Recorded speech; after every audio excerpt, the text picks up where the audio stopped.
Improving in Apex can be tough at times. There are so many aspects of the game, sometimes you're left asking, how do I keep improving? What's up guys, my name is Valued and today we're going to take a look at just that. How you can improve at every aspect of Apex and keep improving over time.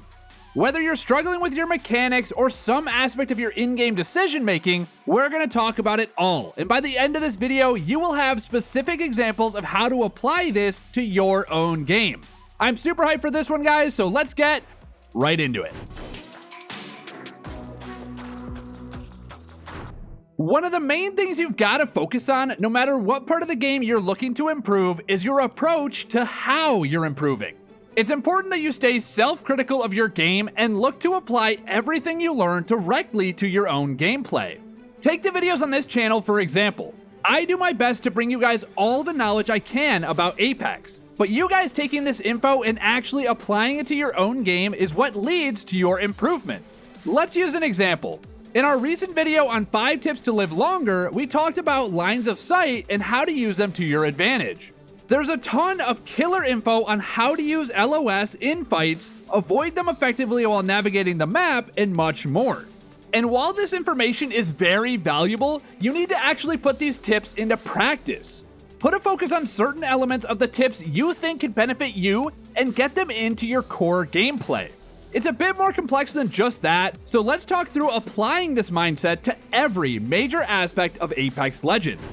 Your mechanics are an area of the game that really requires a lot of your attention, and one in particular that we all spend a lot of time on is our movement.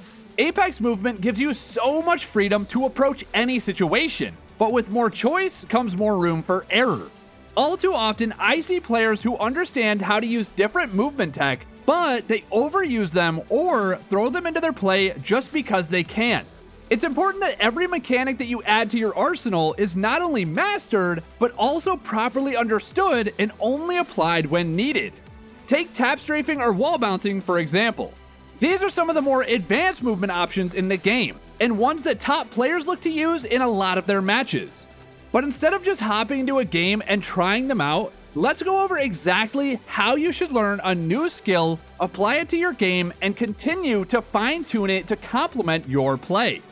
So the first step is always to ensure you know how to perform the mechanic and get practice doing it. The firing range is great for this and should be a place you use often to get your bearings with new mechanics or adjustments to your play. It's important to not just understand how to do a wall bounce or other mechanics before bringing them into a game, but also get reps on performing it and really get comfortable pulling it off in a controlled environment. To start, you should break the movement down into digestible steps and learn them one by one. So for a wall bounce, make sure you're able to get top speed slide jumps down first. Then practice timing your slide jump so that you can hit the center of a wall while about at an angle of 45 degrees. Then practice timing a jump perfectly when you hit the wall, making sure not to hold jump so you don't initiate a climb. As you guys can see there, each of those steps have their own timings and nuance. So get them down one at a time. And once you have these mastered, you can look to expand on the movement. Maybe looking to wall bounce over the wall or mixing up the angles so you can be more creative with it. From here, you can look to bring the mechanic into normal games and put a big focus on actually using it. Maybe you're going to look to use wall bounces as much as possible. Then you should try to use them as you navigate the map to hop over walls, enter your gunfights with one, and try to use them to escape danger throughout the game. Now, you might get yourself killed trying to pull this off, but that's just a part of the learning process. It's much better to die a few extra times in your normal games, making sure you have something new down, than to never fully master it and then die a bunch of times over many games. If you have a couple of games or even a handful of games where you're struggling to use new mechanics or you drop on during a new sesh, make sure to backtrack to the firing range and get some more reps in. After you feel comfortable performing your new mechanic, it's time to incorporate them into your gameplay entirely. Using wall bounces as an example again, you should look to only use them when it makes sense to, trying to get high value out of your new trick without letting it negatively impact your game. This is something that most players do not put enough focus on. Actually understanding how to best use different mechanics and staying critical of your best use of these mechanics is how you can truly get the most value out of them. If you use a wall bounce well, maybe to escape a fight or win it, clip it and give yourself a pat on the back. And if you die in a situation where you used a wall bounce, clip it and review the play. Did using the mechanic help you, or did it contribute to your death? What could you have done instead? Taking the time to make sure you aren't getting carried away using a new trick will help you build your game from a firm foundation and have you improving so much faster. And this applies to other aspects of your mechanics like aim. This is where I like to use Aim Lab. Hopping into some drills in Aim Lab before my first game or after I have a bad game is my favorite way to use it. What's so great about doing my aim training in this game rather than the firing range is the access to tons of unique drills and all the stats that come with it. I can tell you guys about it all day, but why not check it out for yourself? There's no risk because it's free to play and a great tool for everyone who's looking to improve their aim. Check it out in the top link in the description below. So, beyond just your mechanics, this mindset for improvement can be applied to every aspect of your play.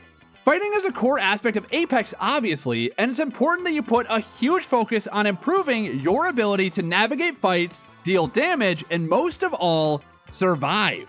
While you can't use Aim Lab or the firing range to practice your actual fighting, normal games and running solo no-fills are perfect for this. These games can be seen as your practice grounds, where you can really put yourself in stressful situations and practice coming out on top. But don't just get stuck spamming games. Make sure you're going into the games with specific improvements in mind, practicing those things, and then reviewing your gameplay to look for improvements. Personally, I love running solo no-fill duos and trios for practice clutching in fights. You can gain a lot more improvement out of these games than you can in your ranked matches at times if you're making the most of them. Pulling off a successful 1v3 requires a lot out of you as a player, and you can record these fights and look where you didn't kite enough, or ego challenged two players, or maybe even failed a movement mechanic and got killed for it. By watching these fights, you can find your specific weaknesses and things that are getting you killed, and then put a focus on that in your next game, and see if you can make improvements on each previous situation, one step at a time. Every fight you get into should be seen as a learning experience, and playing these normal games can give you guys so many reps for no risk. And of course, you guys guessed it, this type of improvement can be applied to your map movement and decision making as well. Those normal games can lend a bit of info for this category, but this part of your game is something that requires your attention as you play in your high pressure matches. If you're on the rank grind, this is the best place to put a focus on these aspects of your game, due to the way that competitive games play out. Your map movement is going to be different in a normal game that you're looking to run around and pub stomp. But in your ranked lobbies, you should have plenty of good opportunities to flex your macro knowledge. Every single time you die, you should be thinking back on your gameplay, walking through your map movement and positioning leading up to the fight. Better yet, clip your footage and rewatch it with a fresh set of eyes. This information is so invaluable, but most players never even look at it. It's funny to say, but your guys' gameplay is your best way to improve. Taking the time to really think about your movement and think of alternative options that could have altered the results is how you improve. This more conceptual part of your game requires a lot of reps, and the best reps come from the most strenuous part of your grind. If you're pushing ranked or taking some normals really seriously, use these games as the info gathering for finding improvements in your overall mindset and decision making in-game. As you move into your macro map movement, late game decision making, and the deeper aspects of your gameplay, your improvement all comes down to recognizing where you're falling short. It's a lot more obvious to know when your aim is bad or you're messing up a tap strafe than it is to point out every little overextension in a fight or bad decision in a final ring that leads to a loss. These last-minute details of each game are where the long-term game sense and knowledge comes from, and these are the things that are going to help you become a high-level player. And the primary factor here, ladies and gentlemen, is you. You have to take the time to review your own play. Stay self-critical and put into action plans to make improvements. No matter how many YouTube videos you watch or games you play, the improvement you really want to see won't come until you get serious about putting in the time and effort. Alrighty, ladies and gentlemen, that's gonna do it for today's video. And guys, I have complete faith in every single one of you that you can see improvement that you've been striving for. This channel is here as a knowledge bank to help you attain your goals, and if you mix it in with that fire that you have to improve, you can become a great player in no time. Anyway guys, as always, it's been your boy Valued. Make sure to hit that sub button and join us as we come closer and closer to Season 12, and I will see you guys in the next one. Peace.